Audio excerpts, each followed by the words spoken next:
Hank Green made a video for Vita a couple days ago about how Orson Scott Card is a bad person, and I'm not going to talk about why Orson Scott Card is a bad person. I will link you to Hank Green's video, but I am going to talk a bit about bad artists who make good art. Hank's video made me think about a recent episode of Glee called Guilty Pleasures, where they talked about artists that they kind of felt embarrassed about enjoying. So for example, the creators of Glee have the guilty pleasure of Jonathan Coulton. And in the episode, one of the characters, Jake, wanted to perform a song by Chris Brown. Now the thing about Chris Brown is that Chris Brown is an awful person. And because of that, the other members of the Glee Club really did not want Jake to perform this song, and I think that was wrong. Jake knew that Chris Brown was a bad person, he knew that, but he still liked the art, he still liked the music. And if he is performing this song not for the person, but for the art, then I think that is okay. And that episode of Glee kind of made me go back to the Orson Scott Card situation, because in Hank's video,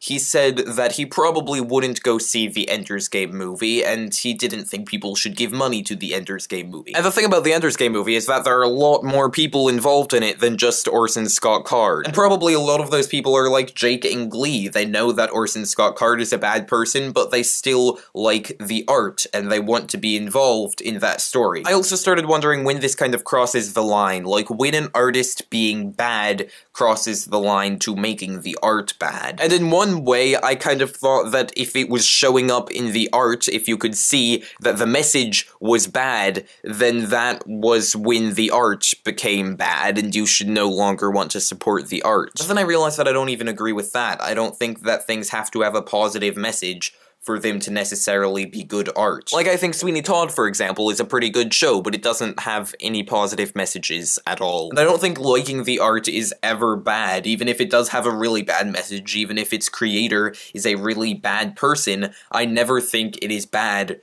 to like the art. So if the artist is bad, and the message is bad, that does not mean the art is bad. This is my desktop picture of the day.